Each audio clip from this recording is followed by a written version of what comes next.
السلام علیکم ورحمۃ اللہ وبرکاتہ۔ ایک نئی کہانی جس کا عنوان ہے زیر دام، اور اسے تحریر کیا ہے امجد رئیس صاحب نے۔ لکھتے ہیں، وہ ایک قدم دور تھا، محض ایک قدم، ایک واردات اور آخری واردات جس کے بعد وہ نمبر 1 کہلائے گا اور اس کا نام ریکارڈ بک میں محفوظ ہو جائے گا۔ سب سے آگے نمبر 1، سب سے عظیم، سب سے بہتر کاریگر۔ لیکن اب یہ اتنا سہل نہیں رہا تھا۔ ہر شکار کے بعد پولیس قریب تر ہوتی جا رہی تھی، قریب اور قریب۔ اس کی مشکلات میں اضافہ ہوتا جا رہا تھا۔ پولیس کا گھیرا تنگ سے تنگ ہو رہا تھا۔ پچھلے 2 شکار گرانے میں اسے خاصی دشواری کا سامنا کرنا پڑا تھا، تاہم وہ مستقل مزاجی کے ساتھ ہدف کو نشانہ بنا رہا تھا، اور اب وہ ریکارڈ سے 1 قدم کے فاصلے پر تھا، 1 نمبر دور، 13 نمبر۔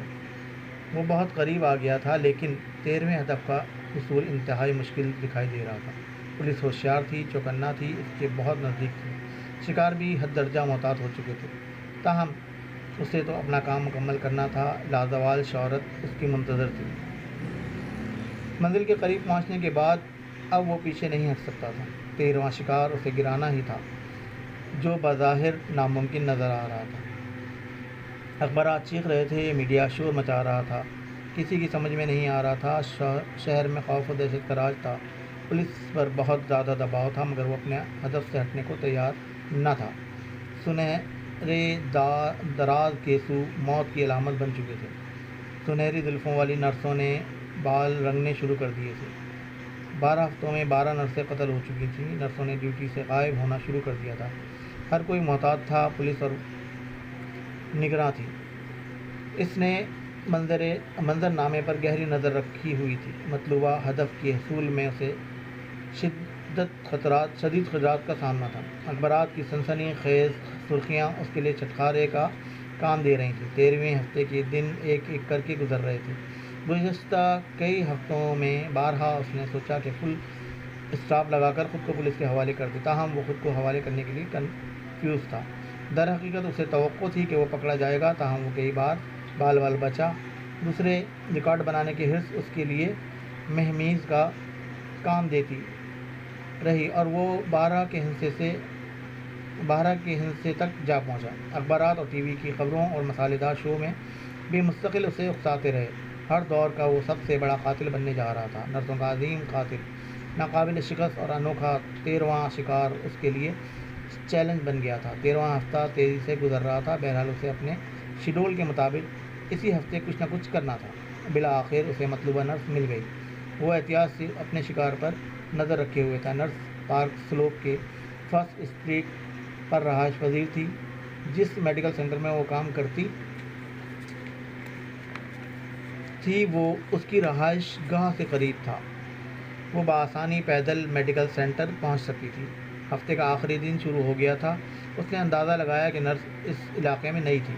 یہ بھی اچھا ہی تھا، اس کی قسمت ایک بار پھر اس کا ساتھ دے رہی تھی۔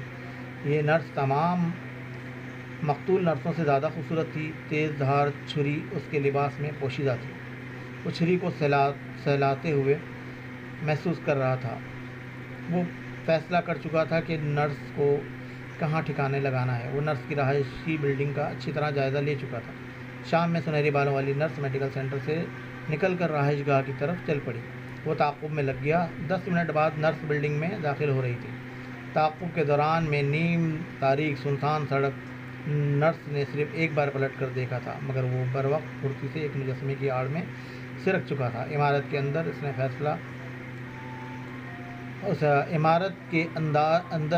فاصلہ کم کر دیا۔ مذکورہ میڈیکل سینٹر میں نرسوں کی معقول تعداد تھی، بلکہ بیشتر میڈیکل سینٹر میں نرسیں زیادہ تھیں۔ بیشتر انڈین یا کالی نرسیں تھیں۔ اس کا ہدف آئرش تھا۔ اس وقت وہ اپنے آئرش ہدف کو نشانہ بنانے کے لیے تیار تھا۔ عمارت 10 منزلہ تھی۔ نرس کا اپارٹمنٹ 7ویں منزل پر تھا۔ وہ تیزی سے فاصلہ کم کر رہا تھا۔ نرس نے شاید محسوس کر لیا۔ وہ چونک کر پلٹی۔ وہ شائستگی سے مسکرایا۔ نرس سے اس کی نگاہیں ملیں۔ نرس نے نگاہوں میں اسے تولا۔ تم شاید؟ وہ بولی۔ ہاں، میں 8ویں منزل پر ہوں۔ ایڈسن، میرا نام ایڈسن ہے۔ اس نے بے پرواہی سے ہاتھ ہلایا۔ نرس بھی دلکش انداز میں مسکرائی۔ دونوں ایک ساتھ ایلیویٹر میں داخل ہوئے۔ اسے نرس کی مسکراہٹ پسند آئی تھی۔ نرس نے 7ویں منزل کا بٹن دبایا۔ اس نے نمبر 8 کو پش کیا۔ نرس مزید مطمئن ہو گئی۔ وہ قدرے حیران تھا کہ 13واں شکار اس کی خدشات کے برعکس بآسانی گرفت میں آ گیا تھا۔ دونوں خاموش تھے۔ 7ویں منزل پر دروازہ کھلا۔ نرس نکلی اور اپنے اپارٹمنٹ کی طرف چل پڑی۔ چلتے چلتے وہ چابی نکال چکی تھی۔ لاک میں چابی گھما کر اس نے دروازہ کھولا۔ شکاری کے اعصاب تن گئے۔ ایلیویٹر کا دروازہ بند ہونے سے قبل وہ ہوا کے مانند نکلا اور اڑتا ہوا نرس پر جا پڑا۔ دروازہ پورا کھل گیا تھا۔ دونوں اندر گرے۔ نرس کے حلق سے خوف زدہ مدھم آواز نکلی۔ اس نے اٹھ کر اپارٹمنٹ کا دروازہ بند کیا اور گری ہوئی نرس کی طرف پلٹا۔ اس کے چہرے پر تاثرات بدل گئے تھے۔ شائستگی کی جگہ دہشت ناچ رہی تھی۔ نرس پر جیسے سکتہ طاری تھا۔ وہ بے حس و حرکت پڑی تھی۔ وہ چیخ سکی نہ ہی اٹھنے کی کوشش کی۔ وہاں نیند تاریکی تھی۔ وہ نرس کے سر پر پہنچ گیا۔ تیور بدلے ہوئے تھے اور ارادے عیاں تھے۔ اس نے جھک کر نرس کی زلفوں کو چھوا۔ دونوں کی آنکھیں چار ہوئیں۔ اس نے لمبے پھل والی تیز دھار چھری نکالی۔ دفعتاً وہ جگہ تیز روشنی سے منور ہو گئی۔ ٹھک ٹھک کی آواز کے ساتھ دروازے کھلے اور ایک اندرونی کمرے کا دروازہ، دوسرے اپارٹمنٹ کا داخلی دروازہ۔ پلک جھپکتے ہی وہاں درجن افراد نمودار ہوئے۔ وہ تمام مسلح تھے، جیسے کسی نے منتر پھونک دیا ہو۔ وہ ششدر رہ گیا۔ چند ساعت بعد وہ سکتے سے نکلا۔ اسے احساس ہو گیا کہ اس کے لیے دام بچھایا گیا تھا۔ وہ سیدھا آن پھنسا تھا۔ اس نے اطراف میں دیکھا، پھر نرس کی جانب نگاہ کی۔ نرس کے لبوں پر استحزائیہ مسکراہٹ تھی۔ چھری اس کے ہاتھ سے نکل چکی تھی۔ وہ خود 4 افراد کی گرفت میں تھا۔ باقی چاروں طرف پھیلے ہوئے تھے۔ 5ویں نے گن اس کی سر پر رکھ دی تھی۔ نرس نے اٹھ کر ایک ہاتھ سے سنہری زلفوں والی وگ اتار دی۔ اس کے بال سیدھے تھے۔ تو یہ ہے تمہارا خوفناک ہتھیار جس کو تم نے 12 عدد بے گناہ نرسوں پر آزمایا۔ نرس نے چھری کی طرف اشارہ کیا۔ اس کے چہرے پر اب مسکراہٹ کی جگہ نفرت نظر آ رہی تھی۔ شکاری کے اندر غصے کی لہر اٹھی، تاہم وہ خاموش رہا۔ جس نرس کو وہ آسان شکار سمجھ رہا تھا وہ پولیس ٹرپ تھا۔ وہ پولیس کے نرغے میں تھا۔ ان میں کوئی بھی وردی میں نہیں تھا۔ شک و شبہ، آس و امید کی گنجائش نہیں تھی۔ خون ریز ریکارڈ بنانے بلاخر وہ پولیس کی سادہ پوش اسکارٹ کے چنگل میں بے دست و پا ہو چکا تھا۔ اس نے فی الفور نیا فیصلہ کیا اور خاموشی اختیار کر لی۔ بولو، ایسا کیوں کیا تم نے؟ تمہیں اس کا انجام پتہ نہیں تھا؟ جعلی نرس نے اسے بولنے پر اکسایا۔ وہ خاموش رہا۔